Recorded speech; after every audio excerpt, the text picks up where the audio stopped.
Okay, kids, it's time for another episode of the Fueled by Weird podcast, the only podcast that is absolutely delighted to discuss all of the descriptions and details of Finding Dee Volume 2. I'm Chris Daly, and today I have the pleasure of chatting with Dee Fish and Sarah White. Ladies, how are we doing today? I am I have just no I have no blown puns. away by that intro. That was amazing. And you didn't stumble or anything. That was amazing. Well, I have to say I have a little bit of a cheat sheet outline that has some of that, and with every show, I actually go through the effort to try and make a different intro. And I remembered based on other live streams I've watched of you guys that we need to make sure there's a lot of D puns in there. So some of them kind of didn't make sense, but I spent a lot of time trying to get one that would work. But yeah, It was perfect. I have a running list of all my intros, so I try not to do the same intro more than once.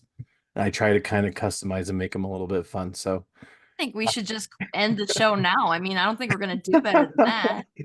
It well, was, as you said, delightful. It was. thank you. I appreciate that. Well, we're about to get a little bit better because most people don't know. I've been Facebook friends with you, Sarah, for a super long time. Dee, more recently, I've been Facebook friends with you. But this is the first time we're meeting in person. So what I like to usually do on my show is we start things off with an icebreaker question. So today's icebreaker question is name one movie you think should have a sequel that doesn't have one. Ooh. D, will start with you. Oh, come on. Or we could just One open it up. movie that one movie that should have a sequel that doesn't have one. That's a very hard question to ponder because Yeah. I think I have my answer. Okay, go ahead. The Sea Beast on Netflix. Okay. It doesn't need to be a direct sequel, but I need more Sea Beast. I heard that's very good. I just haven't quite gotten to that part on my to watch list yet. Oh yeah, you have to watch it. It's ah, adorable. It's adorable. And there is a badass woman pirate. No, well, she's not, they're not really pirates, but she's like the first mate, like she's the second in charge. And her name's Sarah too. And she and her character design is amazing. It's so beautiful. She's so like everything on there is so beautiful. But yeah, it's a really good movie. And there's the best line in there is maybe you can be the hero and still be wrong. That's And it's just a really good line. And oh yeah, it's just you gotta watch it. You gotta watch it. I mean, you said it yeah, has pirates, so that immediately perks my interest right away. So, Yeah. Technically, they're not pirates, they're hunters, but yes. but They're obviously coded like they look like pirates. yeah, okay. That's fair. okay, so for me, answering this is tricky because 90% of the time, if there's a good enough movie to get a sequel, it does well, it gets a sequel. And then there's plenty of movies that I wish never had gotten sequels that got sequels. So I'm going to try to, I took me a second to think about it. And then I remembered there's two movies that underperformed at the box office. One did worse than the other, but um, I love both of them. Both of them are based on continuing serial stories that should continue and haven't. So John Carter and The Yes, Legend of Tarzan. I would agree. John Carter was I loved both of those movies, and John Carter just got killed by bad marketing, and it was really cool. And it literally started you off in the story, setting you up for more adventures. And just thanks to bad marketing and Disney burying it with bad marketing, that we never got one. And the Legend of Tarzan with Alexander Skarsgård was really, really good, and I liked that. That one doesn't need a sequel. At it kind of It's a sequel to all things Tarzan. Like if you've ever liked any version of Tarzan, this is a sequel yeah. to that. So in itself, it doesn't need a sequel. The story's pretty well ended, but I'd say John Carter. It needs a sequel. It should have gotten one, and I'm bummed we never have. That's a good one. I did read a meme recently that says, instead of Hollywood rebooting terrible movies, they should reboot good movies that didn't get a very good chance. And I think that's Yeah, probably a much better metric to go by.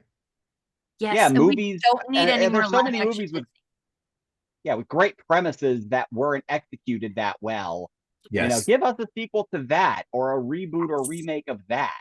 Yep. Not, Agreed. So hard. I agree.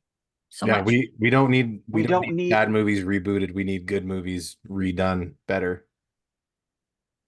Yeah. Good movies that were done poorly that need to be redone better. That's what yeah, we need. good ideas with bad execution. Yes, that's what I'm That's trying to say. something that's something worth rebooting and remaking, you know. We For don't need a sure. reboot of The Crow. No, no, we don't. No, we don't. Now, Oh, now what killed me though is I watched the trailer for that and I'm like, if they had just called that dude Steve instead of Eric, then it's just another Crow story. Because it like doesn't look like it has anything to do with the original story other than man and lover die Yep. resurrected by Crow. It's an ongoing series in the comics. James O'Barr's written a bunch of different Crow stories with different hosts for the Crow's power. Just give us that.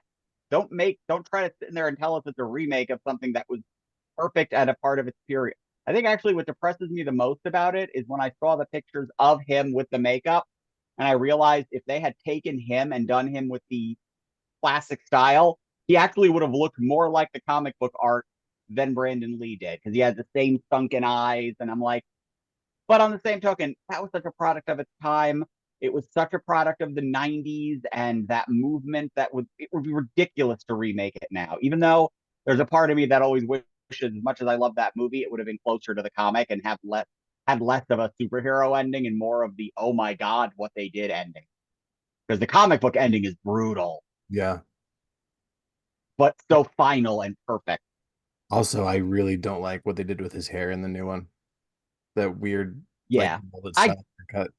I get what they're going for. It's modern. Mhm. It's meant to. It's not for us, and I get that. Yeah. And hopefully it'll be good. But with movie prices, I'll wait till it's streaming. Yep. Same. Well, for my movie, this was a hard one, just like you guys. But I think the 2017 Power Rangers with Bryan Cranston, I think I that love one, that. I did too, and I felt bad that how poorly it did because I think they redid a lot of the mythos really well. It made a lot more sense than the TV show. You know how you tie into the morphin grid and all of that stuff, and I thought they did it really well. I don't know. I think it Oh, was kind lost of your sound. lost my sound. Am I the only Pete's one who having lost sound? technical issues again. I can still hear you. You can hear me? Okay. I hate these headphones. Can you hear me now?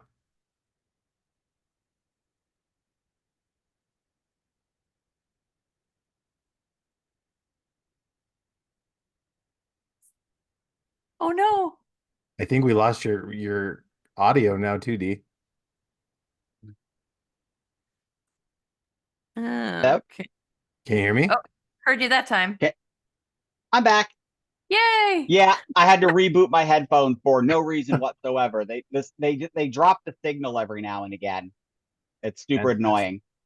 that is Weird. annoying. But yeah, I was just saying that yeah, I think they did the Power Ranger movie extremely well. I think it's unfortunate that they're not going to get a sequel. I think I heard they're going to do a reboot, but not a Hmm. direct sequel. So I don't know. I've always been a big Power Rangers fan since I was a kid of like the OG series. So I always kind of have a good love, a deep love for that particular series. Some of the newer ones I kind of fell off, but the original ones are always a favorite of mine. So I'm excited for the new one, but we'll see how it Now, goes. on that note, what's interesting is I wasn't when it became huge. I was just out of high school. I was just out of art school, and it had blown up, and I was kind of like, "What is this?" I sat down, and I watched a few episodes because everyone was losing their mind over this, Yeah. and I'm like, "Let me go check this out." And I sat down and I watched it, and I thought to myself, if I was five or so years younger, I probably would be all over this. I absolutely get why people became huge fans of it, but at that time in my life, I just wasn't that person. Fair. So for me, going into the newer movie, I was like, I was just like, it was a concept that I thought was interesting. Yeah. That the original TV show's execution didn't do it for me, so I wanted to go see the new one, and I'm like, that was great, loved it. To have seen more of that, Yeah, for sure. It was kind of the I first thing loved the for me. designs, all that stuff. For me, it was kind of the first way that I learned that, even, nerdy kids that look like me with glasses and, didn't really do a lot of athletic stuff could still be heroes. So that was kind of something for me Yeah. that that drew me in. But once Jason David Frank left, that's kind of to the point where I fell off the bandwagon. I know he eventually comes back later a few different times, but the good thing is now is YouTube has a channel that has all the episodes ever for free. So I've just been catching up on there. It's pretty good Nice. time. Yeah. All right. So, with the concept of the show, Fueled by Weird, it's basically all the stuff that you're into, your hobbies, your interests, all that stuff make you who you are and essentially what fuels your weird. So, what kind of stuff are you guys into? What's the stuff that fuels your weird? Ah, well, I suppose I'll try to tackle that one. It's interesting. What I'm fueled by is almost always directly related to whatever it is I'm working on. There. So right now, my primary project is Finding Dee, which is it's a semi-autobiographical slice of life comic. So that is what's grabbing my attention. That's what I'm getting drawn to. When I'm going out looking out for new things. It's little things like that. Some of those kind of YA graphic novels that are personal stories. I just picked up one called My Murder Book, and it's by this New Yorker cartoonist, all about her obsession with true crime everything. And it's really funny. Like she's talking to the camera and like it's very autobiographical, stuff like that. Got a very Sarah Vowell kind of vibe to it, and I'm loving that. I've been rereading Giant Days by John Allison Oh and my God, I love that series so a much. lot of Max Aaron and trying to remember the original artist's name, but it's right next to me on the table so I can check. Really? Everything gonna push back? Yep, you're gonna push back on me? Where's volume one? I be that person who I knocked down five toys doing it. Lovely. Lisa Tremaine was the original artist. So it was driving me nuts if I wasn't going to be able to answer that. But Giant Days is one of like my all-time favorite comics, and even though it's not a literal slice of life, it's the same vibe. It's that same feeling. There's almost no plot. You're just following these people through their weird lives. Yeah. Which it took me a little bit to get into the first issue before I realized. Oh wait, they're British.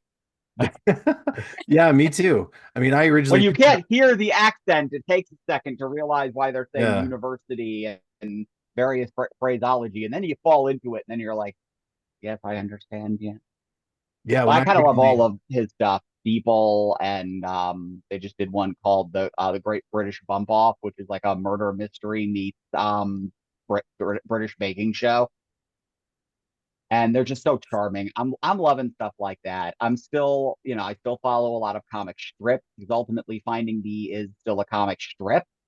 Like in my heart and soul, that's what I want to do all the time is strips. I'm a stripper. Um, Lately I've been reading a lot of Dion Parsons, Rosebud. I love Tahid Bodia's Crabgrass is amazing. George Gant's Beware of Toddler is fantastic. A lot of oh, so they're good. modern but classic. Yeah. Very classic, humor comic strip stuff, but that just really speaks my language. I've been a big fan of those for a while now. Reread those all the time. A lot of humor stuff because again, I'm working the humor stuff. But like, if I shift focus, then I'll be working on something more serious or more superhero. Then I'll pull out some of those books that inspire me in that regard.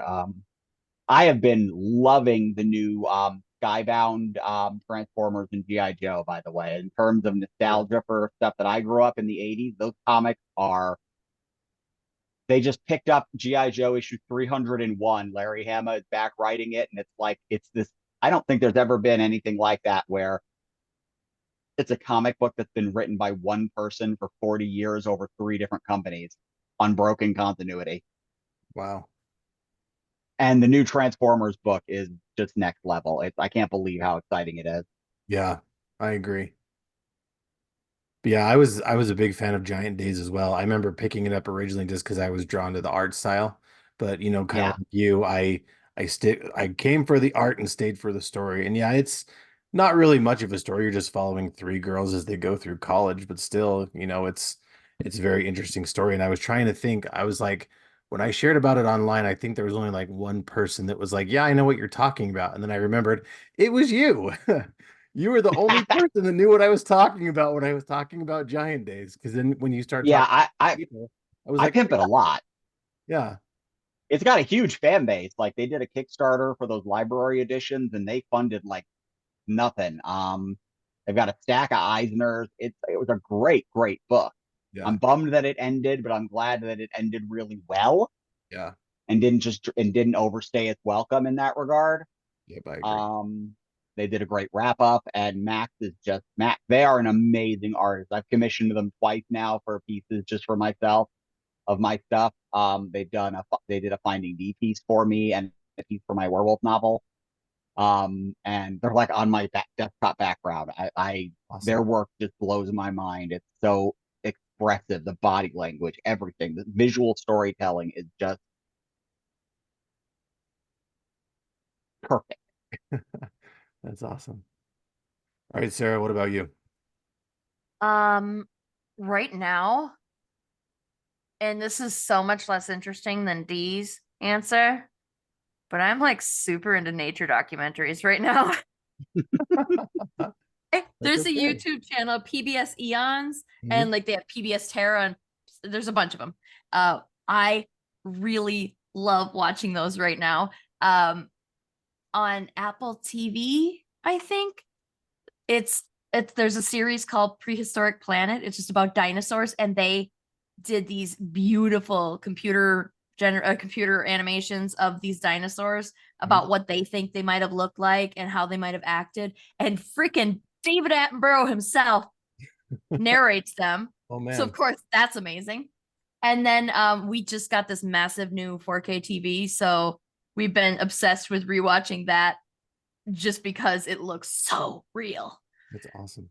Hmm. But I've been big into that, and like some of the stuff that I'm always into is um I'm weird. I collect trash, like pieces of trash to that look cool because I then will take them and like old, old containers and stuff, and like some random bits that think that look like they might be a part of some machinery, and then I build other stuff out of them.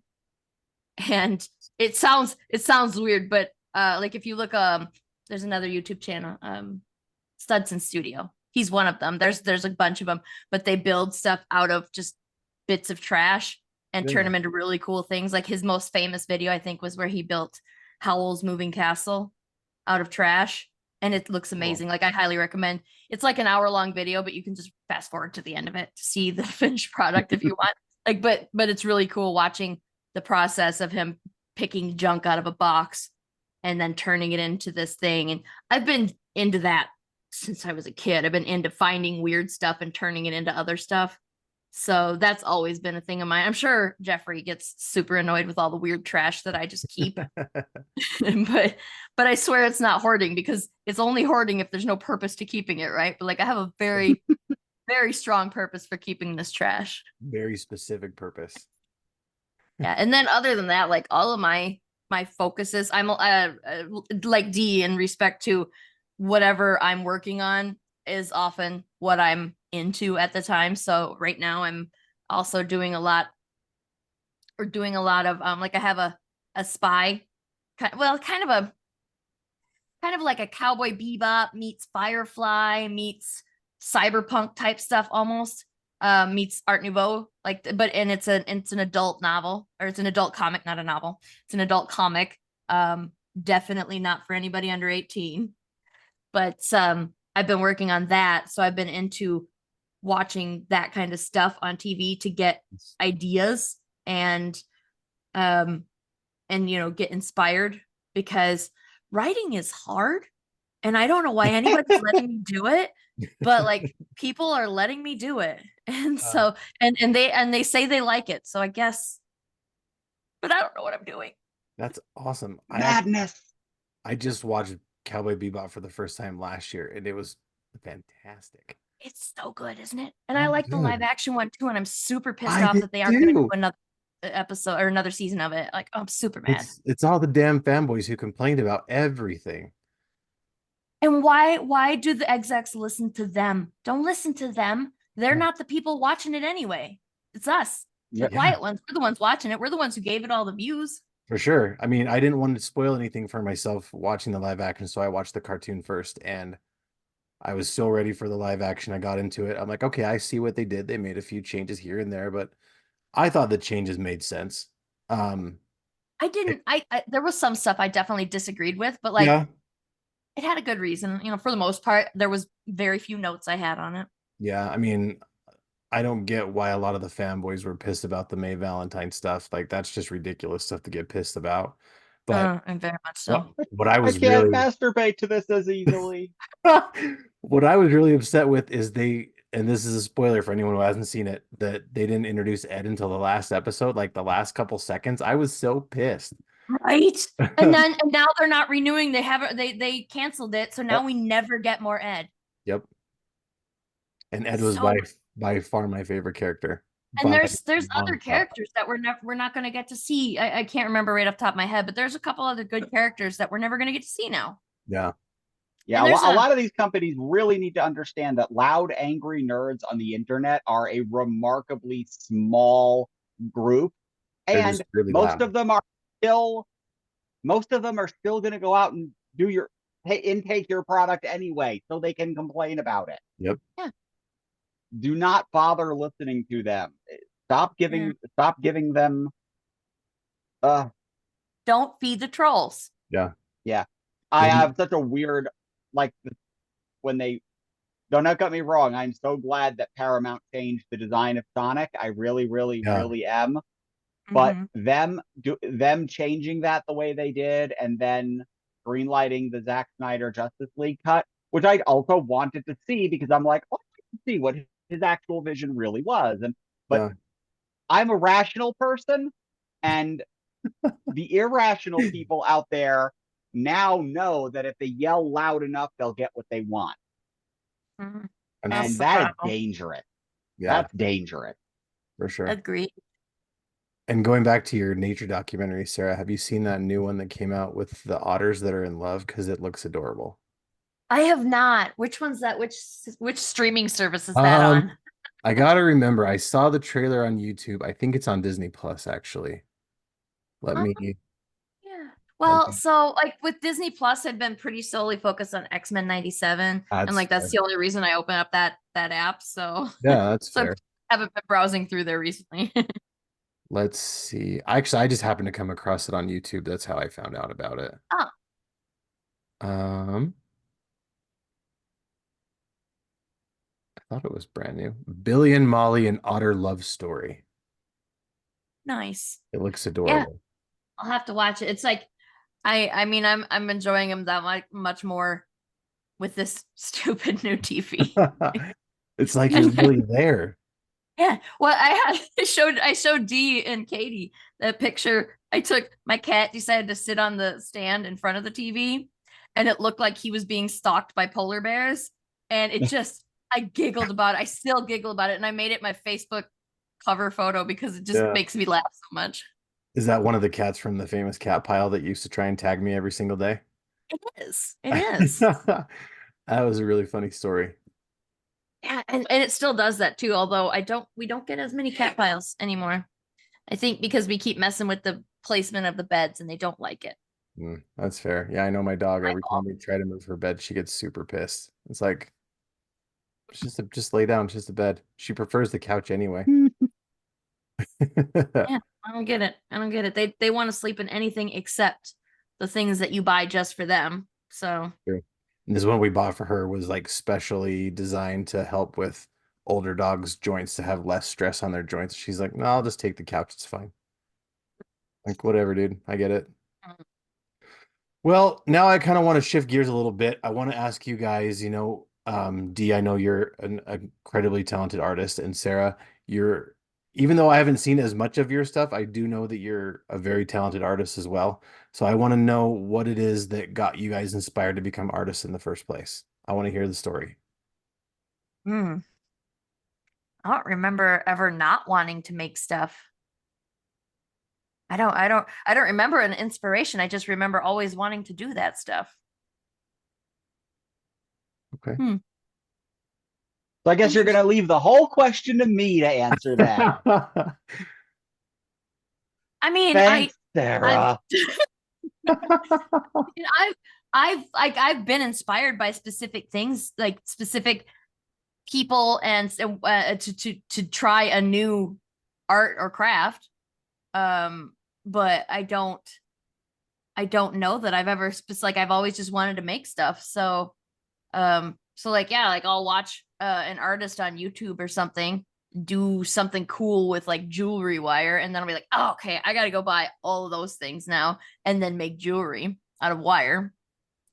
But yeah, like I just always wanted to make stuff. So and so thinking of a specific person that I'm inspired. I mean, I do as far Well, as not necessarily a person, but aesthetics. like a something like a person, place, thing. Like you were watching something when you were little and like, oh, I want to make stuff. Like it doesn't Right. necessarily have to be a person, just something that what was it that inspired you to become an artist in the first place? Yeah, well, um, I guess I'd almost say for me it was like just not just, strictly what you think of when you think of artist, like 2D stuff. Like I've built stuff before, and I remember as a kid having the My Little Pony toys with the big fat butts from the 80s, Yeah. Hmm. and they looked like my great uncle had these draft horses, these Belgians, big, big, heavy horses, and he would hook them up to the carts all the time. So I remember one of the things that I kept looking at that and going, I want that, but for my toy horses. And so I made everybody all summer long, if we had popsicles or ice cream bars or something for a dessert or a snack, I Yeah. made everybody save their popsicle sticks, and then I built a little wagon for my ponies out of popsicle sticks. That's incredible. So I remember that, like that's a thing that I saw other things around me and wanted it, but in miniature for myself. That's awesome. And yeah, and like watching cartoons. Like I watched My Little Pony, of course, and I watched Yeah. Care Bears Mhm. and Schoolhouse Rock. And if I saw something that looked cool on there, I wanted to try to reproduce it on a piece of paper. So I often did that, usually with not great results, but that's a kid drawing. Yeah. Yeah. I'm still not that good at stuff. And the problem with that, with me saying that, is that I keep comparing myself to like D. That's not fair. That's not fair to myself. Oh man. But Well, I yeah, actually stuff around me. I've been I've been asked this enough to have my answer fairly well formed in that I can cite very specific things. And there are three things in specific that all taught me the exact same lesson. I'd been watching cartoons and reading the comics in the newspaper and reading comics as soon as I could read with the things that need reading. Um, I grew up with all that stuff with Peanuts and all that and Spider-Man and Bugs Bunny and all that. But there were three things in particular, all very early 80s, that took my brain and took it in a different direction. And it was the Bugs Bunny Roadrunner movie, um, the Marvel Star Wars comic issue number 51, and Amazing Spider-Man. I called up the cover just so I could answer it. Number 231. Cover, Spider-Man's on a wall and the villain Cobra is like wrapped around him from behind. And it really, those three things did the same thing for me. So I'd been reading other Spider-Man comics. I'd read Spectacular Spider-Man, and I think it was, I can't remember who was drawing it at the time. Um, and I'd read some Star Wars comics, and a lot of the Carmine and Infantino early stuff, which didn't really click with me. 251 was a Walt Simonson issue. And I read that, and John Romita Jr. was the artist on that issue of Amazing Spider-Man. And that combined, I don't know if you remember the Bugs Bunny Roadrunner movie. It Oh, I opens do. with new animation, new at the time, Hmm. animation of Bugs in his palatial mansion with his smoking jacket, carrying the carrot like a cigar. And he goes in and he talks about his various fathers. Like, it's like, what's the line where he's like, unlike most other rabbits who have hundreds of offsprings, I had several fathers. Fathers with odd names like Tex Avery, Prince Freeling, Chuck Jones, and Bob McKimson. Since then, a lot of people have noticed he specifically skipped Bob Clampett, which is apparently a whole thing. The two of them feuded. But and points out at the end of his little introduction talking about himself that all of the cartoons that they were going to show in that movie all came from the mind of one person in particular, Chuck Jones. And as a little kid, I've been watching all the reruns of those cartoons on television. They were ubiquitous when I was a kid in the late 70s and early 80s. Those cartoons were everywhere. There was a time where you could not turn on a television, especially in the late 80s. If you flipped long enough, you would find a Looney Tune. Yeah. Just period. It was everywhere. Yeah. They were ubiquitous. And I Like a grew up trope watching all that stuff. on like when But somebody goes to a hotel and then starts flipping through the TV there. That's kind of a trope thing. It's a little thing, but they always hit on some Looney Tunes for a moment. Yeah. oh yeah, I mean that's not the case any now. If you go to a hotel or you're in a hospital or whatever, sooner or later you'll find Law and Order. That's the new version. Yes, yes. But for a while there, I mean, they actually, this was a recorded fact. There was a period, I think, in the late 80s, early 90s, in which there was a period in which for 24 hours a day, one channel somewhere had Looney Tunes playing at every single hour of the day, and that was like it made it into a record book or something. But that movie and that opening, along with those two other comics, what they did was they pushed something into my head.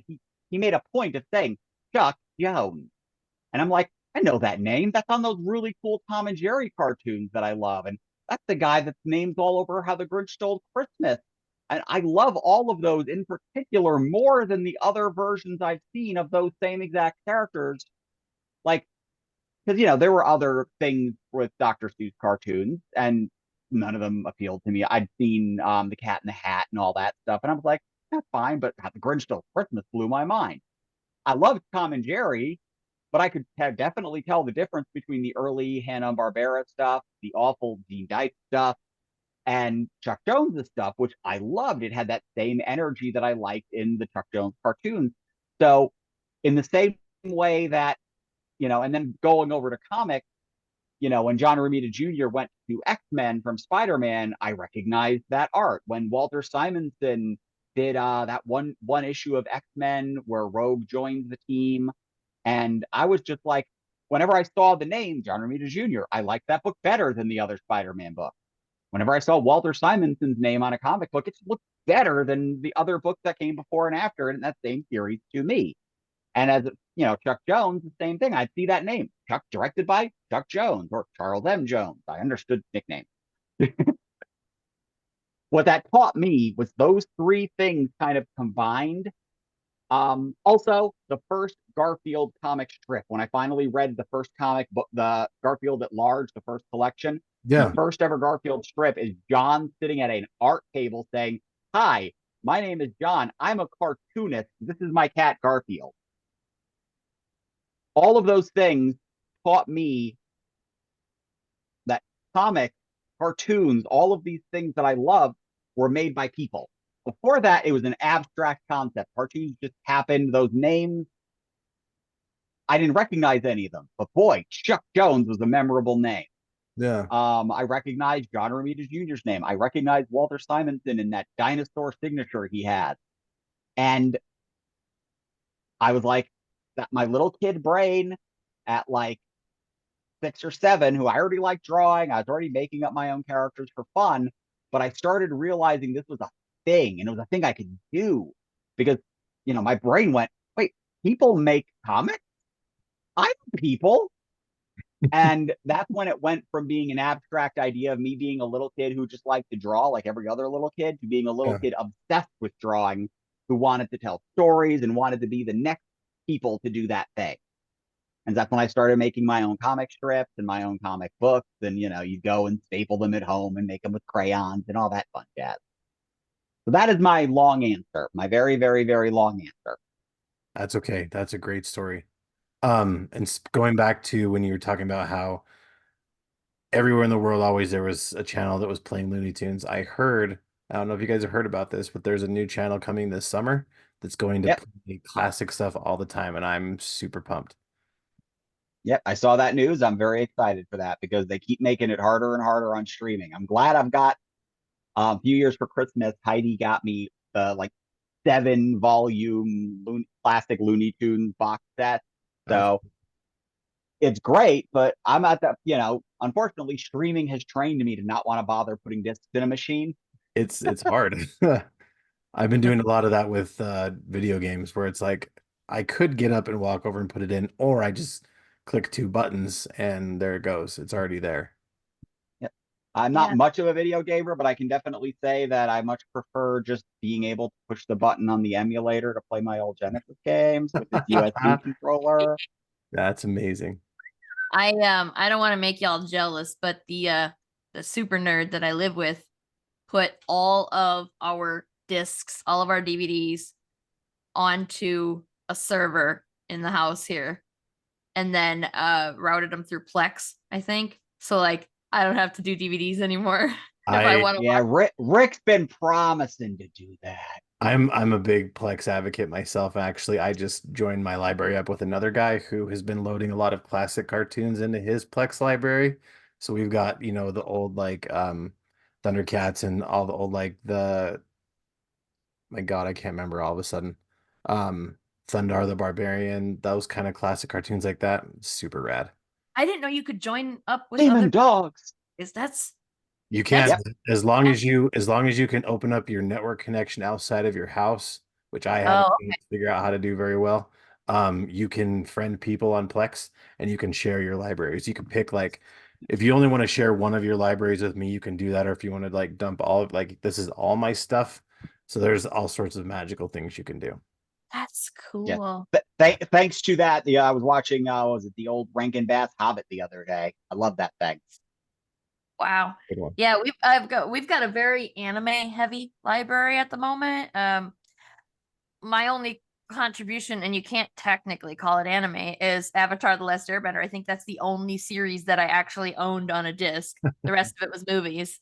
That's fair. I know But it gets called anime a lot, and I really think that I really it's a I have a it's nitpicky pet Japanese word peeve for animation. where yeah, manga and anime are literally just Japanese words that mean cartoon and animation. But I kind of hate that they get treated like a genre. And since it was produced and written in America, it doesn't matter where they farm. If farming out the animation means it's anime, then literally every cartoon that aired on TV in the 80s is anime. They're That's not. fair. They're I not. But they were all farmed out to studios either in Japan or Korea. uh-huh. But yeah, no, that just because it had stylistic earmarks of anime does not make it anime to me. That's a hill I won't die on it, but I'll sit there and pout. I actually I don't care about the label. I care about is it a good show for me? Oh Like yeah. there's a lot of anime, there's a lot of, stuff that was made in Japan and marketed to Japanese people that somehow made its way over here over the years that is simply too weird for me. And I will admit that. But You're into the wine, not the label. I get it. thank you. Yes. I get it. Yes. And yeah, like Avatar, and I feel like there are I feeling like is that's a stupid way to say it because I know for fact that there are plenty of Japanese people that are very hardcore nerds about cartoons that love Avatar and will happily include it Yeah. in that area. Like it's like I don't care about what it's called. I want a good story. Yeah. Like my dad is he's the boomeriest boomer you've ever met in your life, and he is. You shouldn't be watching cartoons. Those are for kids. You're an adult. Stop when you just grow up, And I'm just like, no, you don't get it. If you watch this, you would understand, but you refuse to watch it because of some antiquated ideas on what cartoons are for. But if you Yeah. watch, you would understand. Yep. And he refuses on principle, which I'm like, see, that's why you're stupid and I'm smart. Yes. My wife Now, did for a excuse while me with while I go cry at the ending of She-Ra again. Yes, exactly. my wife for a while did with anime, and it wasn't because the whole cartoons are for kids. It just she just didn't want to watch anime, which I admit for a long time I was like that because I'm like anime's dumb, but I finally the last couple of years started getting into anime and I regret missing out on so much stuff. And I've started to kind of get her to slowly get into anime. We've just recently finished Attack on Titan and Chainsaw Man, and she's already watched My Hero Academia and Demon Slayer and Jujutsu Kaisen, and she's like, these are fantastic. I'm like, see, what you're saying, the story, man. You can't judge it until you watch it just so you can see what the story is. If you watch it and see the story and don't like the story, then sure, you can say whatever you want about it. But there's some really good stories out there, and just because they're in anime doesn't mean they're less of a story. Yeah, yeah. Like that's you are depriving yourself of so many amazing, amazing movies and TV shows True. if you refuse to watch things that are cartoons. Like you are depriving yourself of so many just magnificent stories. And Yep. I don't know. If you're a person that's refusing to watch a show because it's a cartoon, I don't know how to tell you that you're like you've been told everything, I'm sure by this point. So there's nothing I Right. could say to change your mind. But I do have a roll of duct tape and time on my hands. I could tape you to a chair and force you to watch Avatar. I mean, and I think a lot more adults should watch cartoons because there'd be a lot less angry adults, I think, or they would just find new things to be angry about. But, at least they're watching cartoons.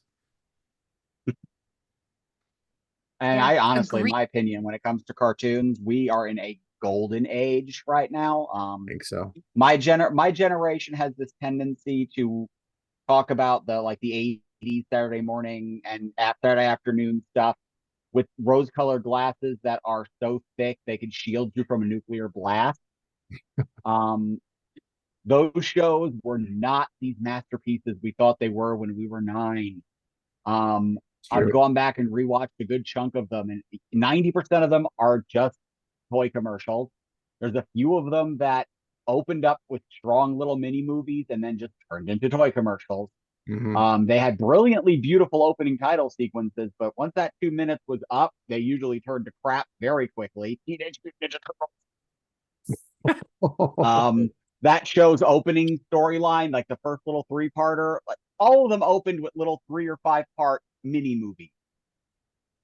Yeah. Those usually had animation that was like 70% the quality of the opening title, like Thundercat. Oh my god, the opening of Thundercat is still gorgeous. There's not a single episode of the TV show Thundercats that looked at nearly as good as that opening title sequence, and that goes triple for Silverhawk. Um, yeah, no, none of them looked that good. There's a few of them where it kind of was the same basic animation quality. G.I. Joe and Transformers looked, but there were some janky ass episodes in all those shows. The stories were paper thin. There was no character development. There was no themes or anything to it. There was literally just mashing action figures together, with very few standouts that are still watchable today from a narrative point of view. Where me as an adult who takes off the rose-colored glasses and sits down and goes, "Okay, that was a pretty good episode of the Real Ghostbusters. I understand why I like this show, but it's still not what I remembered it to be." I'll always cite like DuckTales as a prime example because that's what the producers of the new show called it. They called it the show you thought the show you think you remember Yeah. was what they were trying to That's a go good for, pitch. and they nailed it. The new show is brilliant. A lot of people who are just Fantastic. stuck purists So good. on either the old cartoon or the Carl Bark purists who frustrate me sometimes, where it's just like, but it wasn't like that in Donald Duck Adventures number 360. Oh my god, it's an adaptation. It's a new thing. I don't also care. It's so good. I don't care that they Those gave are the the same nephews people that different are bitching personalities. about Actually, I'm glad they did. the same people that are those same people that are whining about that are the same people that are bitching about the movies and then we're not getting the sequels. Yep. And I loved the original DuckTales. I have the movie poster right there. Yeah, I have to agree with you. When I watched the new DuckTales, I was kind of like, is this going to be as good as the old one? Is it going to hold up? But the new one was so much better. I mean, as much as I I love the watched original one, the yeah, new one was incredible. I watched that pilot movie that they did, the Woohoo.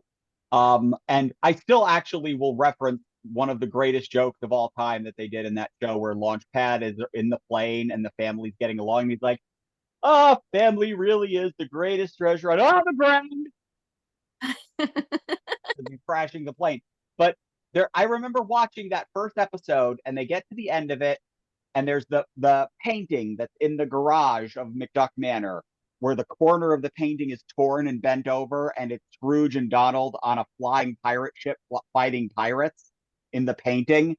And Huey's looking at it, and he reaches up and he pulls the corner up to reveal Della Duck, who had never been seen in anything animated before, and just goes, "Mom," and the show goes to black, and I'm like, I am sold.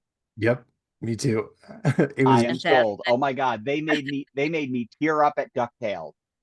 yeah, I like how, they changed stuff up. They made it make sense. I know everyone was pissed that Gizmo Duck was not a white duck anymore, but I think it was incredible. I think it was a Oh shame that they ended the show. Plus, I really like when they spun Darkwing Duck into there, and how yes, they changed the mythos with Darkwing Duck was pretty awesome too. I think it's a shame that they ended it, but I'm glad that they gave the team a third season and told them this will be your last season, so that they could wrap pretty much everything up. I think Yeah. I'd love to ask the creators if they ever had the show gone on, would they have ever addressed what I think is the biggest elephant in the room?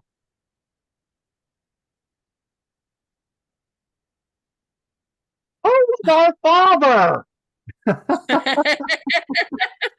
Their never mentioned father does not appear on any of the family trees in any of the comics. I remember when Don Rosa did the family tree for the life and times of Scrooge McDuck, which is a masterpiece. Yeah, But there's just a branch and like a bird's nest and some leaves covering what would be their father, because their father's never even been name dropped. it's true. I loved the casting in that show, because you had David Tennant as Scrooge, and then they would do crazy things like, well, who's going to be Magic of Dispel? Catherine Tate. So it's the Doctor and Donna going at it. Yeah, that was really And cool. Missy, fuck, what's her name? Michelle Gomez was Scrooge's sister in that one episode. Yeah, The voice cast on that was amazing. The animation was fantastic. The stories were just, I'm sorry, you put that up against the show from the 80s and take the nostalgia off the show from the 80s, it's just better. yep, I agree. And, people pissed and moaned because they couldn't masturbate to the new She-Ra.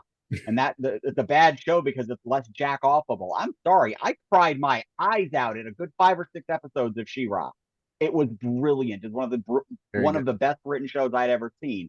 Took a little while to find its legs and be like, when you realize, oh, this it's this fun Lisa Frank Trapper Keeper cover come to life, and it's rainbows and brilliant, happy, fun times. And oh my God, the feels. I have feels now. What the hell's going on with my emotions? And why are they being torn out of me?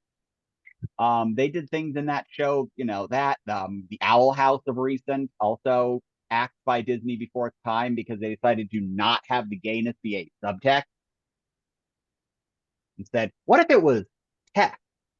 And Disney said, no, which is a big pity. But I mean, I'm sorry. And the animation is leagues better than what we used to get back in the 80s. Actual, I'm talking animation. I did a whole strip about this in Finding Dee. So many people online do not know the difference between an animation and art style. Art style is what people are complaining about. Okay, like with that, I never watched more than a few clips of it because it did not appeal to me. That remake of Thundercats they did for kids, Thundercats Roar, Oh yeah, pissed everybody off.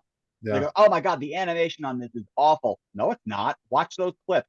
The animation, the motion of the characters and fluidity of their action was pristine.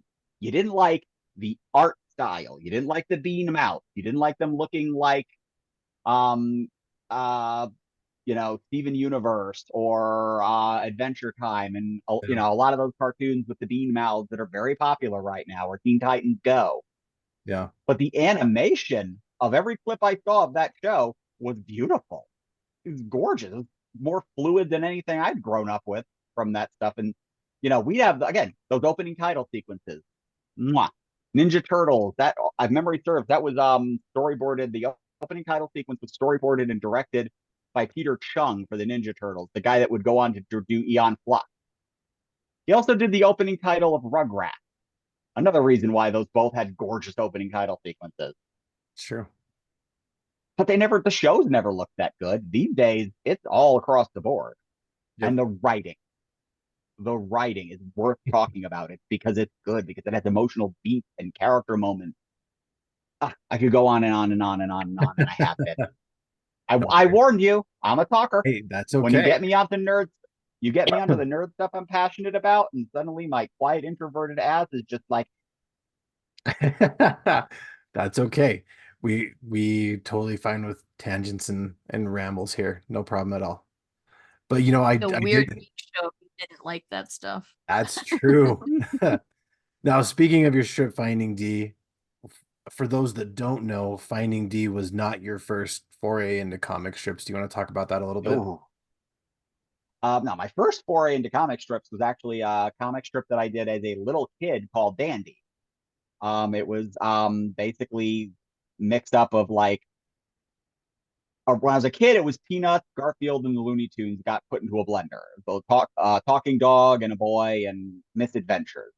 I rebooted that when I went to the Joe Kubert School in '93, and I rebooted it as a series of class assignments where I would just do my new version of it, and people really liked it. So I did like little zines that I handed out to the people who wanted it when I left the school, and I kept making stories on the side, and I would make little zines. And in 2001, I discovered webcomics, and I worked it out. I'm like, I'm gonna make this as a webcomic, and I took all those comics from '93 and turned them into the backlog and said, this is continuity. Um, so technically, I'd been doing those characters since '93. But professionally, I got online with it in 2001. I did that regularly until 2018, on and off. Wow. Did that for years. Started as a daily. I treated it like it was a newspaper comic strip. I followed the formatting of all that stuff so that it would fit. That's what I wanted to do. And I did it daily, 7 days a week for a few years, and then 3 days a week and blah, blah, blah. I worked it down to eventually weekly because I got older. I got more work to do. I had other comic projects I wanted to work on, not enough hours in the day. I also did a graphic novel, 12 issue series called The Well Keeper, which is kind of like a fantasy adventure in the vein of Bone, or The Secret of Nim. But Finding D is something that in 2016, after a lifetime of struggle and a lifetime of beating it down into a box and all that jazz, I came out as trans. And when I was still drawing Dandy and Company, and at the time, I was a character in Dandy and Company. I was the cartoonist. I would appear every few weeks or so. I'd pop into a gag where Dandy would be complaining about not being in enough strips, or hey, why don't I have enough lines in this strip? You're messing with my vibe or whatever. And that's the gag. He comes up to me and I turn around and I'm me. I am now D. And I explain it to him. I'm transgender, blah, blah, blah. My name is D now. And he's just like, okay, that doesn't answer why I'm not in the script enough, D. Um, and I came out in the strip.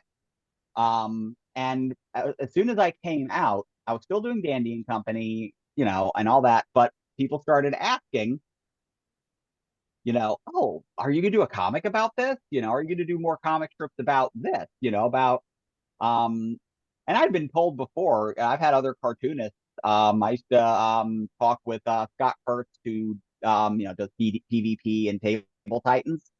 And even he used to tell me that I should do more. I should make a strip that's just about me because he liked the cartoonist stuff. Yeah. And I'm like, nah, no one cares about that. And I came out and I started working on a blog, just to kind of like chronicle stuff that was happening right after I'd come out. And I just needed a name for it, not thinking about marketing or anything like that. I called the blog Finding Dee. Um, and in that first year having come out, I was writing this blog, and within like 2 or 3 posts, the blog had turned aggressively negative. Like all I was doing was complaining. I was spewing bile onto the keyboard. about every bad thing that had happened, every dirty look I'd gotten, every nasty side glare or snide comment you picked up out of the corner of your eye. The worst of the negative experiences, just walking past, if I walk, and it still happens, if I'll walk past a mother with their kids in a store, it happens all the time. They will grab their kid and pull them away from me because it's presumed now in the media that I am a predator. It's terrible. That's the narrative that's been created. And so I would make these blogs and write about how I was feeling about this, feeling like, okay, maybe this is going to be therapeutic. And I've learned something about myself. Ranting about things that bother me makes them worse. It fuels them. It gives them strength. It emboldens them in me to where they take up too much rent in my head. And I realized this wasn't healthy for me. At the same time, I had people telling me over and over, oh, you should do a comic about coming out. You should do a comic about coming out. And I thought about it, and I wasn't in a place where I was like, I don't want to do like a classic autobiographical comic where it's like it's bleak and sad and depressing. I knew that wouldn't work for me. That would make it, I wouldn't want to do it. It'd be hard. Sure. Like not hard like, oh, this is difficult to do. Hard emotionally on me. It would become something that would be damaging to me. And at the end of the day, more than any other kind of comic, more than anything else, I'm a cartoonist and I'm a comic strip cartoonist. That's what I want to do. The medium is slowly going away in a lot of respects, but it's still the one thing I want to do more than anything else is comic strip, which is what I'm doing. Just find my own way to do it, tell my own stories. So I said to myself, okay, well, what if I did a comic strip? Like I came out as Dee and Dandy, and people really reacted to that one strip rather well. So, what if I did it as a strip? Same format, same style. And so I just started taking, okay, so think of some ideas. What would you do? What would you talk about? And early on, I was able to, I was only 1 year in when I launched Finding Dee as a comic strip. I didn't have a schedule. I didn't sit down and work out the model sheets or the style guides for the characters. I just sat down and started drawing. It was my life. It was me. It was Heidi. It was our dog, Poe. And I started looking at, okay, it's like, well, okay, back then early on, it was a production. It took me almost an hour, hour and a half to feel ready to leave the house.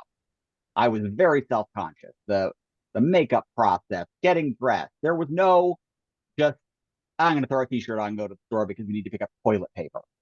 It was a huge production to go to the corner store and pick up toilet paper. That's a strip. And it's funny. I can draw the process with a clock counting down how long everything is taking. And then it's just me going to buy toilet paper.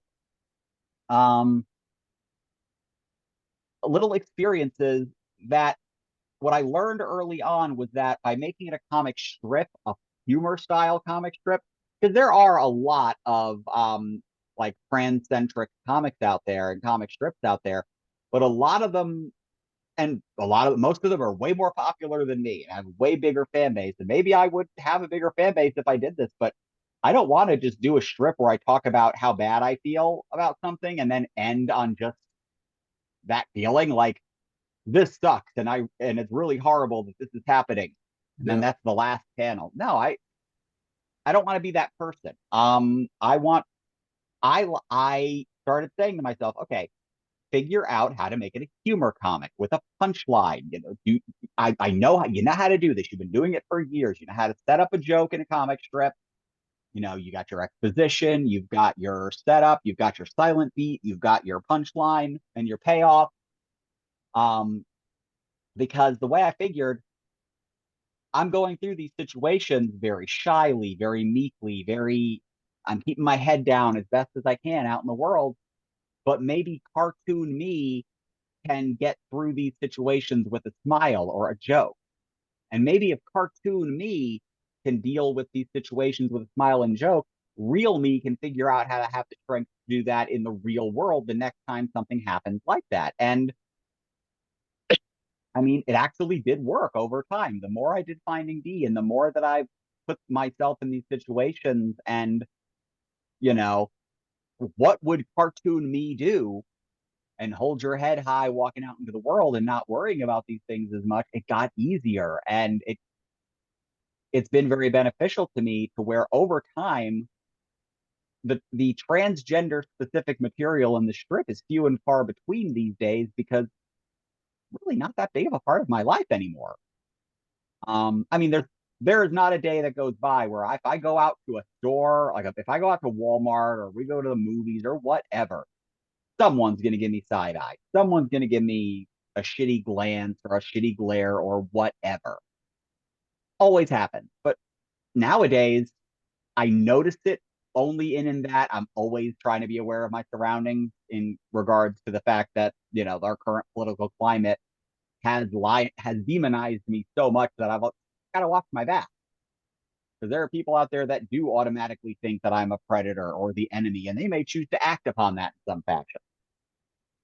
So I'm always kind of keeping my eyes open, which there's a strip in that too. But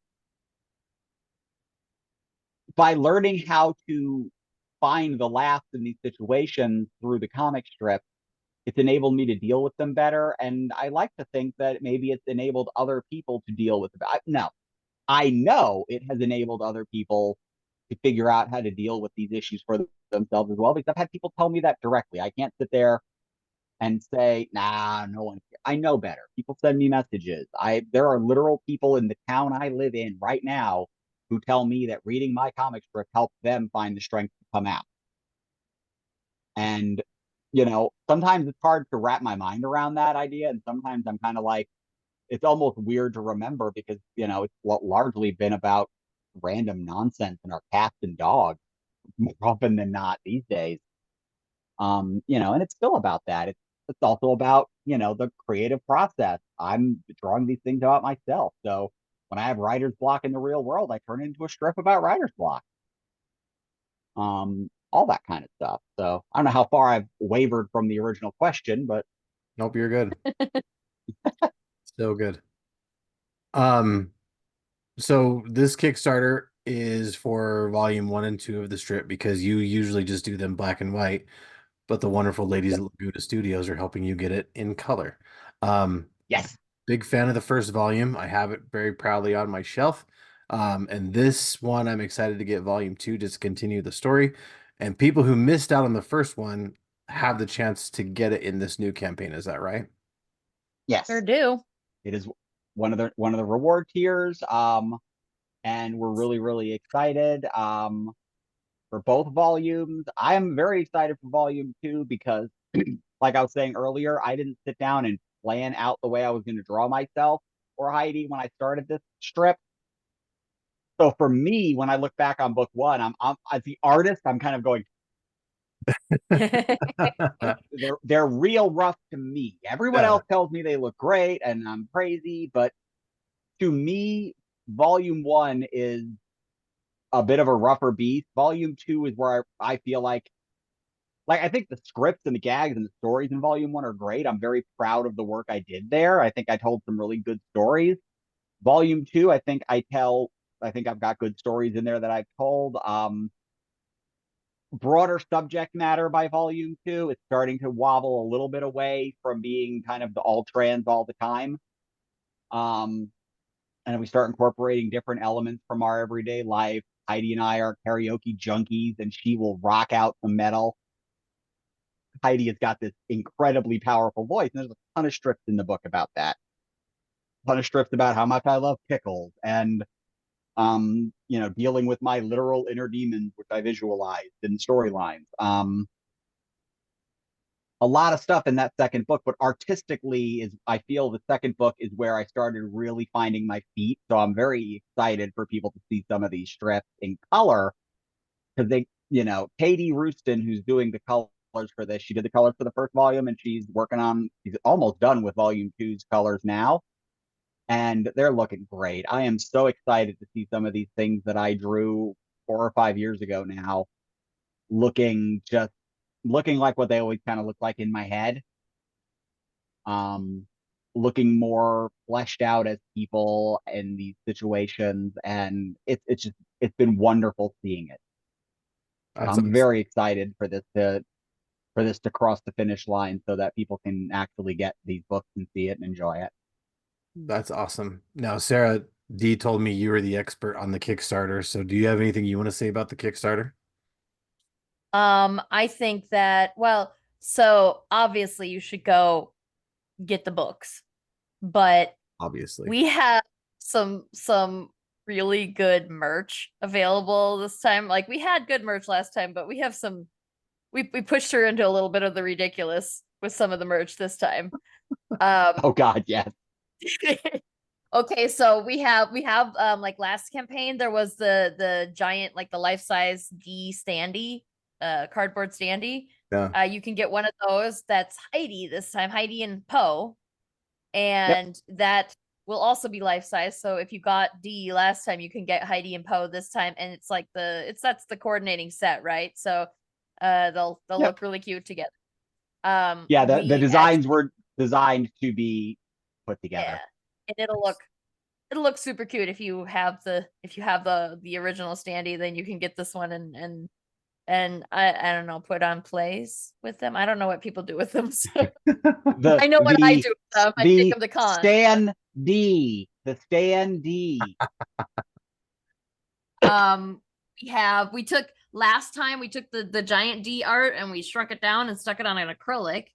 So you can get like a little is it 6 or 8 inch standy like acrylic standy for your desk, which is a more reasonable size if you don't have a lot of space in your house, but you did want that art. We brought that back It's in a smaller size. D it's a desktop D. That's stretching it. Yeah, I couldn't. I was. We had just D puns just coming out the wazoo on that last campaign, and on this time around, I was like, I don't think I'm gonna be able to be that clever. And we got a few in there though. There's still some in there. It's just last time it was a lot better, I think. But anyway, yeah. So what else do we have? We have pins. We have another set of pins.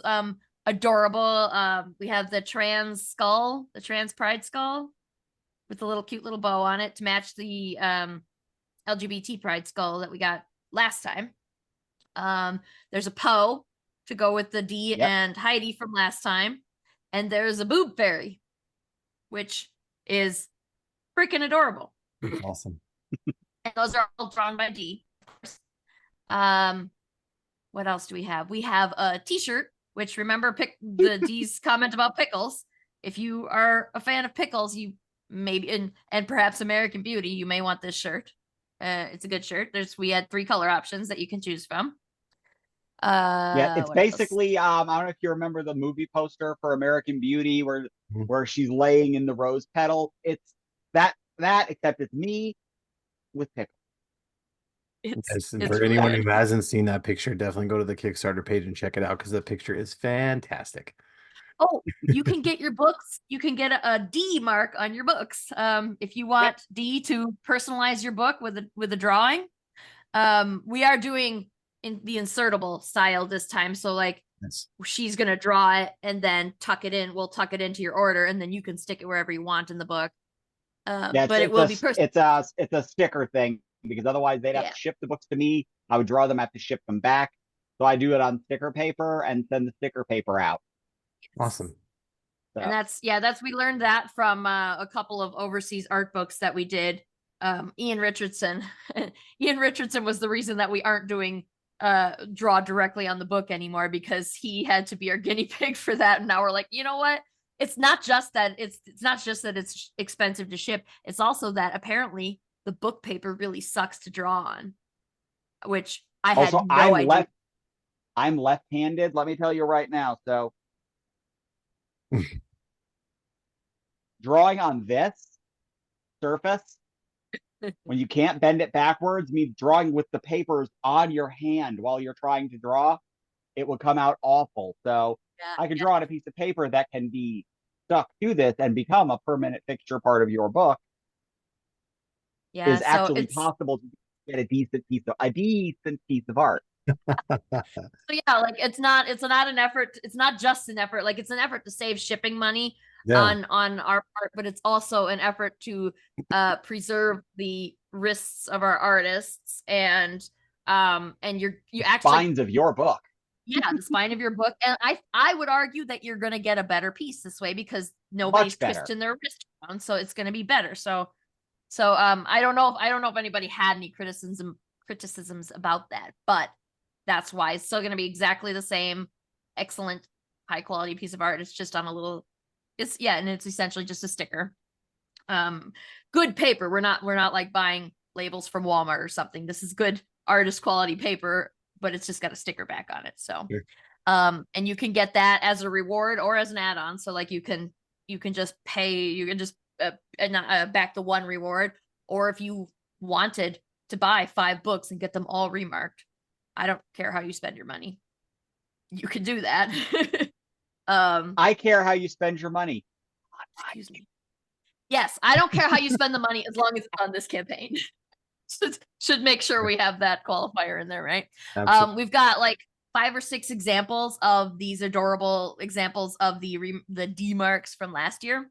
So go and check it out. And it's pretty much just you tell D what you want, and D's gonna draw it for you. So like you tell D, I like this and this and this, and then D's gonna make a piece of art for you. So like Yeah, somebody was like, Muppets. So I drew me and Poe as Muppets. One of them was Jem and the Hologram, so I drew myself as Jem. One of them was the Owl House, so I drew myself as Eda the Owl Lady and Poe as Hootie. And yeah, so like it's go check out. We've got a bunch of examples up on the story, up on the campaign, so you can go see what I'm talking about. You can ask for something similar to that, or you can try and challenge D. We don't know what's gonna happen, right? In the end, like I am leaving this all to D. Like that's your thing to figure out.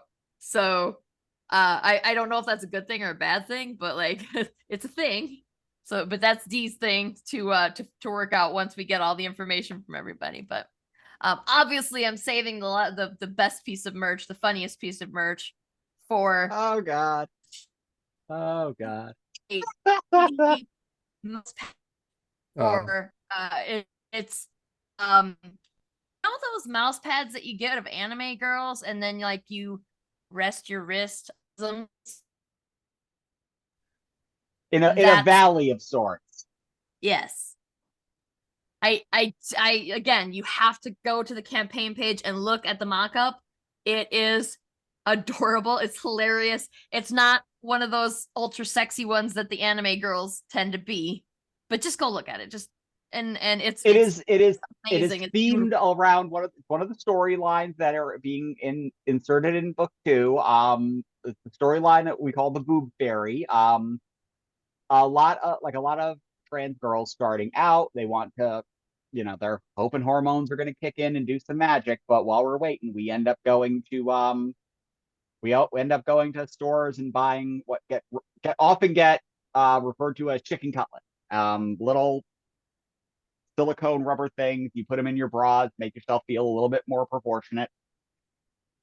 I did a strip about that where they really do look like I'll take them out at the end of the day, and Heidi would see them, and she would start playing with them. Like she would be like, and I made a strip about that. Well, my friend Sabrina, who was kind of like for lack of a better term, my fairy godmother when I came out in terms of giving me advice and helping me along the way as someone a bit more experienced along that same path. My friend Sabrina saw that strip and went, oh, hell no. She's using the ones from Walmart. No, that's not good. She contacted Heidi and found out my measurements. And in the mail came the very heavy box of very fancy, very expensive, very full breast forms. Wow. That were very detailed, to put it lightly. Detailed.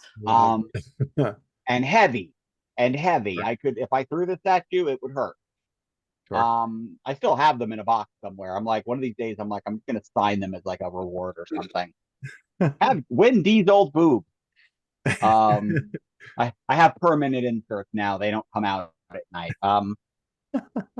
But we did this storyline where a lot of times I do these gags that are very much early on. Okay, early on I did a strip about bra hunting.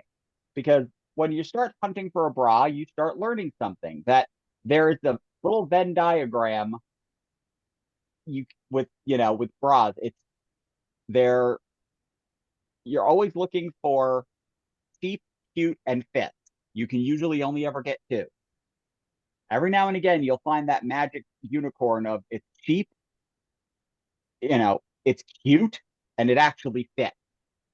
I did that. I'm like, okay, so how am I going to visualize just searching, hunting for a bra? I did it as a mix of Tomb Raider and Indiana Jones. So I'm spelunking into a cave. I'm running away from a boulder, and I find the perfect bra. And people love that script. So a lot of my scripts are taking a pedestrian everyday idea or just something normal and figuring out how am I going to visualize this. So I had a friend who, we jokingly refer to as my fairy godmother, gifted me boobs at random. So I'm like, okay, I talked to her and she approved the idea. She became the boob fairy. And I drew her flying into the strip like Tinkerbell and go bibbity bobbity boob and zapped me, and then I have boobs. And then the last panel explains what really happened. But I drew this ridiculous gag of her flying in and going bibbity bobbity boob. And I didn't want to just do a mouse pad where it's just me going, I wanted it relevant to the strip and the campaign. And so I'm like, boob fairy. And so that's where if you're wondering, if you go and you look at the campaign and you're like, oh, where did that gag come from? This is where that gag came from. There is a strip in the book. Want that to know will where the explain. gag came from? You have to read the book. Yep. And get to see the boob fairy in big and me in full color for the first time. Fantastic. But it is really, like we talked about it a little, and I think that I don't remember what we were talking about that idea popped into anybody's head, but Lori said, oh, you know what, I did this thing for this other campaign and we should do that for yours too. That she fulfilled somebody else's campaign that they had this as a reward tier, but it was the sexy kind. And she said that would be, and I think that basically that everybody was pretty immediately on board with the idea, because it's just so silly to take that thing that that people mostly use. This whole concept is mostly for the sexy anime girl stuff, and that's the only thing I've ever seen on these mouse pads. And then you take it and you turn it into this funny, wholesome, silly thing. I just like, I couldn't think, I can't think of a better way to use that mouse pad idea, that 3D mouse pad, than to turn it into something that's fully relatable. Agreed. To like there is nothing to me that feels more appropriate to this strip than doing something like that is, like you said, poking fun at this thing that's usually somewhat lascivious and a little bit pervy, and making it both goofy, still boob centric, and wholesome at the same time. Yeah. and also, again, it's Dee's art and it looks beautiful. Like the art itself is amazing. Even like I keep calling it silly and funny, but the art itself, like if you just look at the art for its quality, great art, because I don't think I've ever seen. I asked Dee for a different piece for something for completely unrelated to Finding Dee, and I was just telling her about a couple ideas I had, and I'm not joking. 3 minutes. I mentioned one stupid little idea that I had in a flurry of other ideas. 3 minutes went by, and she sends a picture back like this, and it's this sketch, like, and I'm like, did you do that now? Just now, like, and it was already a great sketch, and it was just, she spent 3 minutes on it, like less than 3 minutes, because I was talking about a character that you had to look up, right? That's so, like, it was less than 3 minutes that she spent on that, and it still came out great. Not gonna lie, I was mostly impressed, but a little bit mad. I was a little bit mad too, because I'm like, why can't I do that? Mad pressed. Yes, there you go. That is delightful. Yeah, that's just like, even a 3-minute piece from Dee is going to be good, is what I'm saying. So, and she spent more than 3 minutes on the art for that mouse pad. Definitely. The art style is where we're focusing. The art style is fantastic. Thank you. Very much so. Just kind of circling back to our conversation earlier about art style versus animation. Yeah. terrible. Sadly, there's no Finding the animation yet. I haven't worked up the nerve to try doing that yet. And that is something that like I hope that you are seriously considering at some point in the future. Like consider like you're open to the idea, because I think that Finding D would be a great cartoon too. Like it would be perfectly suited for cartoons. And I I am open to it. If somebody I mean, wants to do the hard work of animating it, then yes, I don't know how the please. hell we would manage to pull that off, our studio specifically. I But can animate. I have animated. I'm not that good at it in the grand scheme of things, especially when it comes to consistency. Like every time I've ever animated characters, their heads just inflate throughout the whole sequence. Like 35 seconds later, they got Mardi Gras heads. I can put model sheets behind the frame as I'm working, and they'll still drift into the huge. Stuff like that. yeah, if ever the opportunity presents itself, I fully plan to jump on it on your behalf. So Well, thanks. it would be, and then like I'll be like, yes, wait right there, I'll be right back, and then go be like, oh, I got tea, and bring tea back. That's what I'll do. Very But yeah, I think that the slice of life stuff, like The Simpsons, but less ridiculous. Like it's actually real stuff, but it's in a cartoon. That would be Yeah. super relatable and adorable cartoon. And like, I mean, the trans stuff in the first book is a big part of it, but like you said, it becomes less of a thing as the book goes on, as your life went on. So has gone Yeah. on. Yeah. And so like I like despite the fact that people look at they'll either be interested or not interested based on the fact that it's trans stuff, which doesn't make any sense to me, because you should want to be curious about stuff that you don't understand. But also it's just about real life. Like there's literally, she's got strips about going to the grocery store and she made something funny about it. And everybody has to go to the grocery store. So why not go and find something funny in it? So it is an amazing comic strip for everyone, unless, there's some F words in there. So if you like little kids are reading it, maybe you don't want little kids to read it, but anybody who's familiar with curse words and yeah, and like just and everybody can find joy in this book. So I don't see why it wouldn't translate perfectly into a cartoon series. It would be Agreed. perfect for that. I agree. I just don't think that Laguna Studio current incarnation can pull that off. In 5 years, come talk to me in 5 years, and we'll see where we're at. Fair enough. All right. So after this Kickstarter is over, what do you guys have planned for the future that you can talk about? Sometimes you can't talk about stuff, but what is it? Something you guys have that maybe you can't talk about? The Laguna Studios. Well, I know one thing we can talk. One thing I can talk about for us. I mean, so long as this one, crosses that finish line and succeeds, then that tells us that we can move ahead with volume 3. The strips are drawn; they just need to get colored. So you guys have got to go out there, back volume 2, buy a bunch of copies, tell your friends, and that means volume 3 will happen in color too. There are currently enough material for 5 volumes, script wise, in terms of what I've done. There's 5 volumes worth of materials right now, and I am still working on new strips that will continue going. Trust me when I say this year's strips are going to be very, very focused. I am turning 50 at the end of this year, and you better believe a comic about my life is going to deal with my anxiety over that. I have What I mean, very relatable. I have a milestone birthday this year too, so I can totally relate to that anxiety because I'll be 40 in the end of September. So yeah, I'm kind of feeling that same For kind of anxiety. for a while there, I actually about a month ago, I broke down and Heidi recolored my hair, blonded me back again, but I was letting my roots grow out, and that made it into the strip. And so currently in Finding Dee, I've still got some gray streak in the front. I simplified it, makes it look like it's a rogue streak. It was never that clean of a bit of gray. It was just, bleh.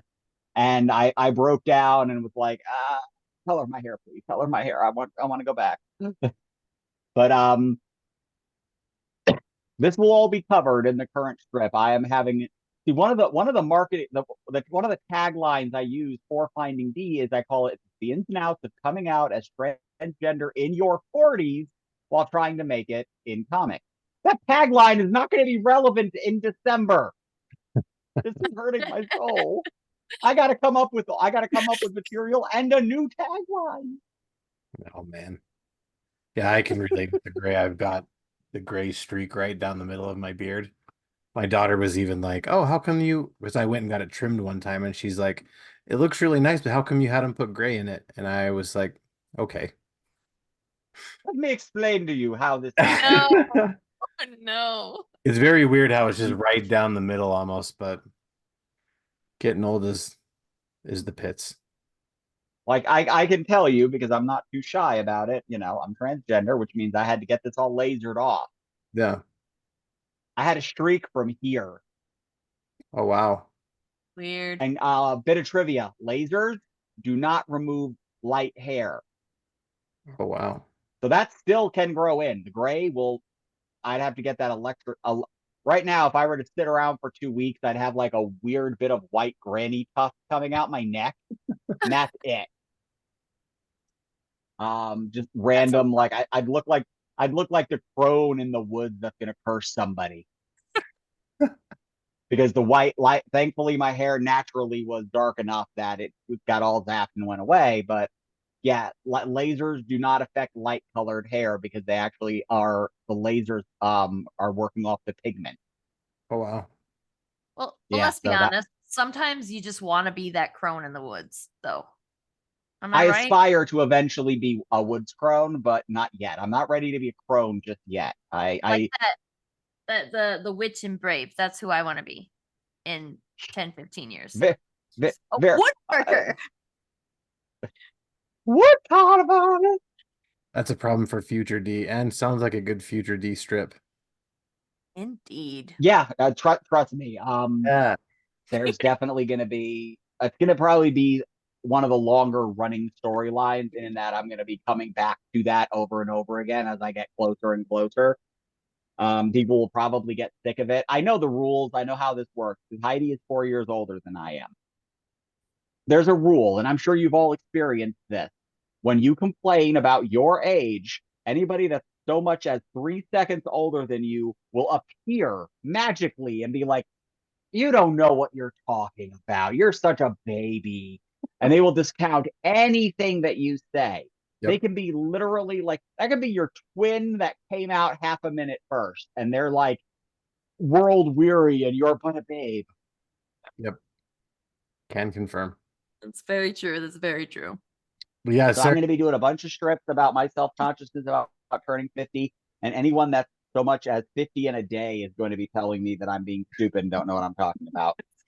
it's true. Mike, I'm a guess couple what the years behind comic you, strip's and I might called? jump in and chime in about you don't know. Finding D. I get to be self-indulgent. That works. And yes, Sarah, from Laguna Studios, what's coming up next after Finding D that you can talk about?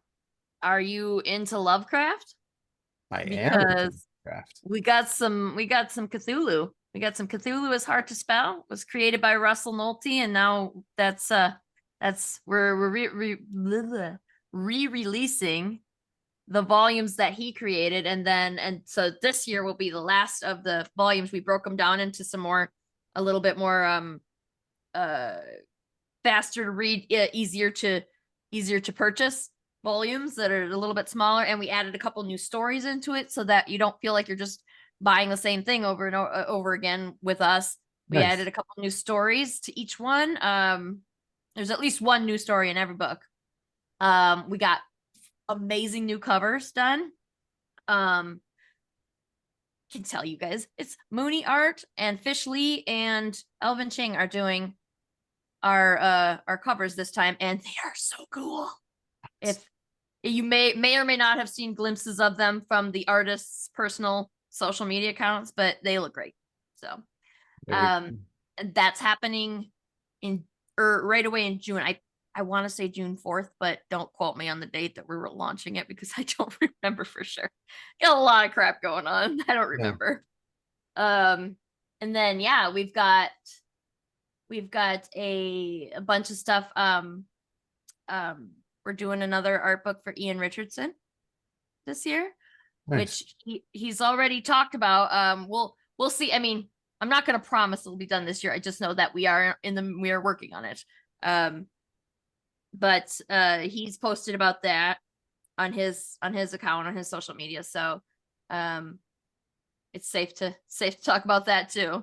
And then after that, we've got some new stuff coming up.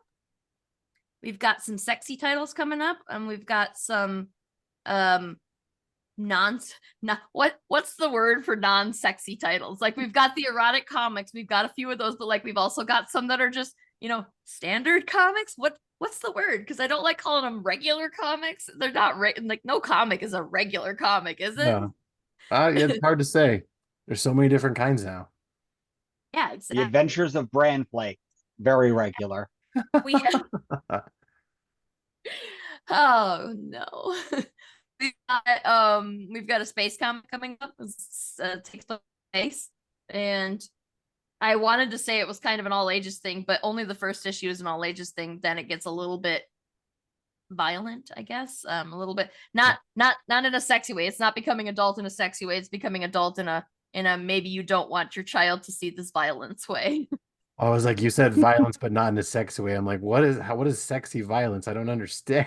Conan the Barbarian, that's sexy Okay, violence, isn't it? fair enough. Fair enough. Let's see what else do we got that I can talk about.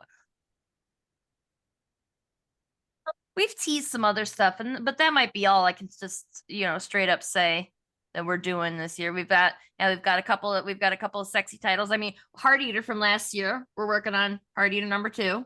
Right on. We've got another. We had Death's Kiss, which was a sexy comic, but it was very geared towards women. So if you're if you want to see some, it was written by S.K. Prince, which is she's a romance novelist, and so it's very pretty, very feminine, I guess, if that makes sense. Sure. We just did that. I imagine you'll be able to pre-order that on our website pretty soon. What else? Yeah, we've got another erotic comic in more the vein of Heart Eater, rather than like the romance novel soft stuff. Yeah. This one's more going to be like Heart Eater, but it's another space comic, actually. It takes place at least partly in space. And we've got some possible other stuff that I probably better not talk about, just in case it doesn't happen. I just get excited, I want to tell everybody about everything now, But for now, that's like, for now, the next project is Cthulhu, is hard to spell, volumes 4-6. You can go follow the pre-launch link for that already. It's go.lagunastudios.net. But before you do that, you should go to kick.lagunastudios.net and look at Finding Dee. Absolutely. And we'll definitely have to chat about having you on here again for Cthulhu, because I would love to talk to Russell again and talk to you again. Maybe even we can throw Lori in there. Who knows? Yeah, absolutely. I would love to come talk about Cthulhu. It's been a learning experience for me, because I knew who H.P. Lovecraft was. Yeah. I knew the name, and that was it. I knew nothing about anything else, anything that he wrote. And so since we took this series over from Russell, I have learned, and it's been a very fun journey. There's a lot. I've been enjoying it a lot. Very cool. And I'm also fascinated by how racist he was. He was so racist. Super racist. Like, I mean, obviously horrible, but I'm also fascinated by, like, he was a totally weird brand of racist. Like, he wasn't a racist against, he was racist against anybody who had skin darker than mine, but he was also racist against white people if they were poor, if he deemed them low class, like, so he's a totally, like, I guess not racism strictly, but just like bigotry. He was a very fascinating case study in psychology. He was a very interesting person. Not necessarily to recommend another podcast, but yeah, go to YouTube and watch the Overly Sarcastic Productions review of H.P. Lovecraft. It's one of the funniest half hours I've ever watched. I actually have it like ripped so I can listen to those in my car, and I'll just listen to it on drive. And I must have listened to the HP Lovecraft one Awesome. 20 times by now. I mean, it's just so funny over and over again. I mean, it's a good one. It's I'm overly, thinking about half the jokes and laughing. it's very good. All right, well, to wrap things up then, just because I don't want to keep you guys any longer. And yes, you guys were right. This went long, but that's okay because the conversation got No, good. The conversation got good, so that's always a good time. Nothing So wrong with that. absolutely. So I usually like to wrap things up with final thoughts, and I usually like to see if you guys have any advice for any creatives. only I advice I would give is to, if you've got an idea, do it. If you don't think you can't draw your idea good enough, draw it anyway and learn to get better with each page. No one's going to have as much passion for your idea as you are. Some of the best comics I've ever read, I've read some comics with amazing, stunning, gorgeous art, and I've read some brilliant comics with art by people who were just doing their best to get their ideas on the page. That heart comes across. Tell your story. You got Absolutely. that story and you tell it. The best way to learn how to make comics is to make comics. You can't get better if you never start. Mhm. Yep. And don't be afraid to ask questions. People like us, we are more than happy to answer your questions for free. Like you can, You've seen it. yeah, you can. I mean, yeah, just go back and watch some of the podcasts that I suppose any of the three of us have been on, including our own podcasts. Like we will answer those questions just in passing without anybody even asking. Like, Yep. just be curious and don't be afraid to ask even your favorite creator that you think would never speak to you in a million years, Neil Gaiman. How often does he just pick out Tumblr posts and answer them? Like, come Yep. on, do it. Just ask. The worst that's going to happen is they won't say anything. And like people like us, like we'll make you regret asking because we'll talk Yes. to you so much about it.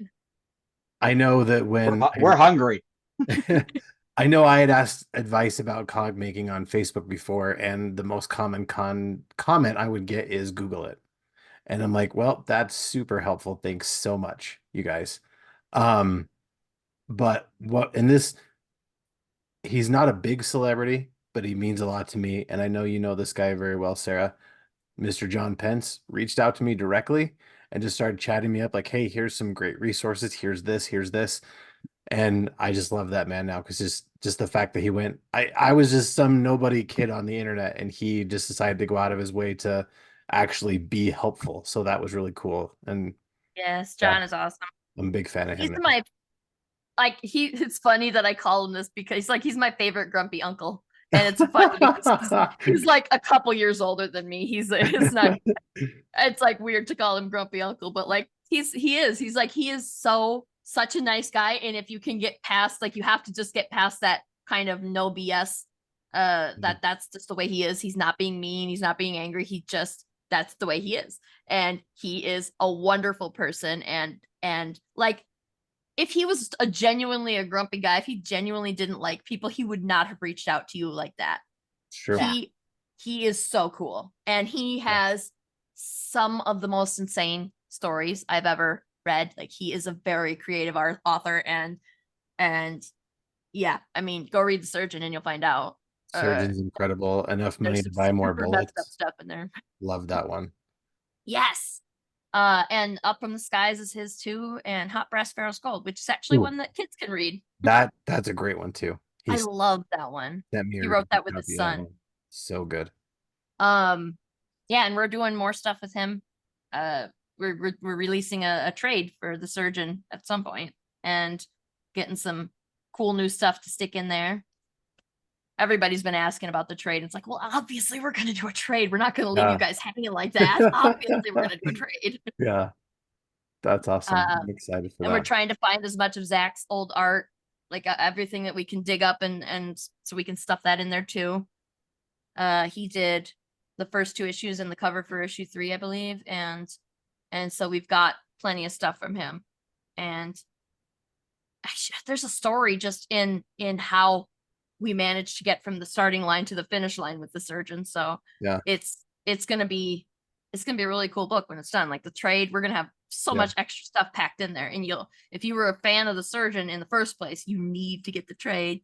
Because yeah, we're putting all 6 issues of the surgeon in there, but we're also putting so much other stuff. Yeah.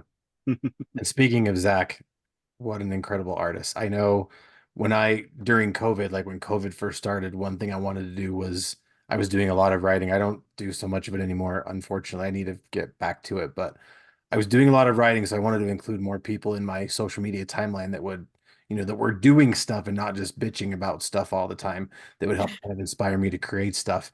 And I know, I learned about indie comics was a thing, and one of the first studios was you guys, and Super was one of the first comics I picked up that was indie, and that's kind of got my foot in the door to indie comics. So first of all, I want to say thanks to you guys because Super is a fantastic book and I love it so very much.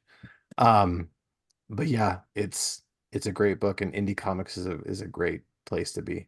Even if you're not even if you don't create stuff, it's still the people are awesome and it's a great place to be.